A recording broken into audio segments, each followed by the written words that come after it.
Assalamualaikum dan salam sejahtera. Nama saya Rita binti Robert Rawantas, nombor matriks BP 201-60464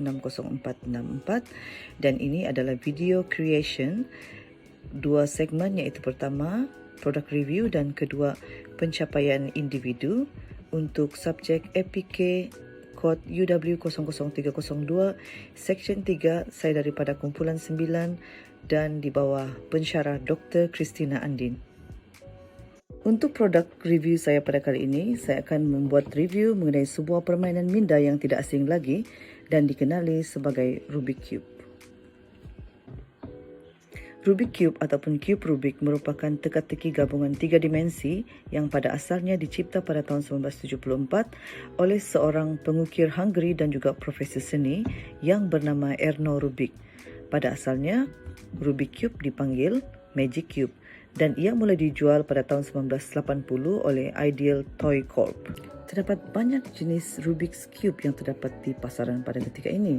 Sebagai contoh, ini adalah Rubik's Cube 3x3 yang bermotifkan corak ataupun desain, dan ini merupakan Pyraminx. Yang ini Speed Cube yang sangat laju. Begitu juga dengan yang ini. Jenis-jenis Rubik yang terdapat dalam pasaran sekarang adalah 2x2, 3x3, 4x4, 5x5, 6x6, Pyraminx, Gigaminx dan macam-macam lagi. Untuk menyelesaikan Cube Rubik, kita perlu menghafal banyak algoritma sambil memutar dan memusingkan lapisan cube dalam masa kurang daripada beberapa saat. Namun bagi mereka yang bermain laju, sebenarnya boleh menyudahi 3 gerakan sekali dalam sesaat.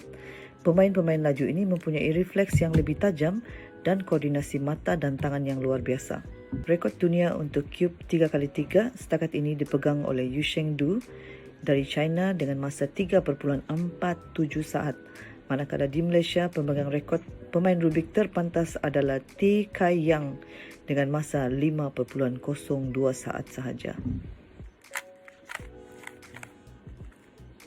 Fakta menarik mengenai bermain Rubik Cube adalah pertama, dia memperbaiki daya ingatan kerana menggunakan muscle memory seperti permainan-permainan lain di dunia. Yang kedua, dia memperbaiki dan menambah tingkat kesabaran seseorang.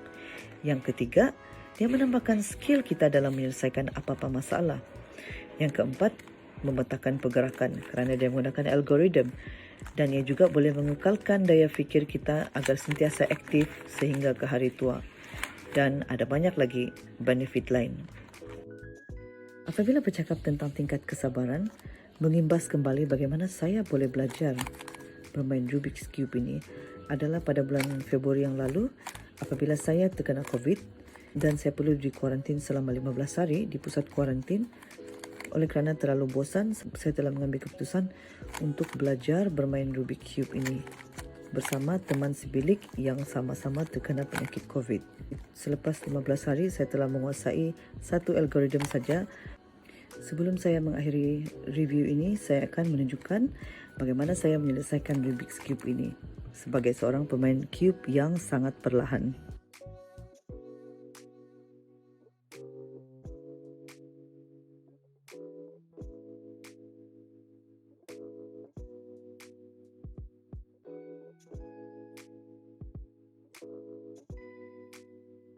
Rubik Cube seperti ini, ataupun ini, mahupun Rubik Cube jenis ini boleh dibeli di mana-mana laman e-commerce seperti Shopee ataupun Lazada dan di mana juga, kerana bergantung kepada jenis cube yang dikehendaki, harganya adalah berbeza-beza. Kebiasaannya untuk cube 3x3 seperti ini dan seperti ini, ia berharga dalam lingkungan 20 hingga 50 ringgit. Seterusnya, untuk pencapaian individu, saya memegang portfolio sebagai pengurus pemasaran untuk syarikat Your Choice Poster Company. Sebagai pegawai pemasaran untuk syarikat Your Choice Poster Company, peranan saya adalah pertama, membantu dan mendengar idea-idea yang dikemukakan oleh lembaga pengarah syarikat. Yang kedua, menganalisa maklum balas pelanggan daripada media sosial seperti Instagram dan juga Facebook yang kami gunakan.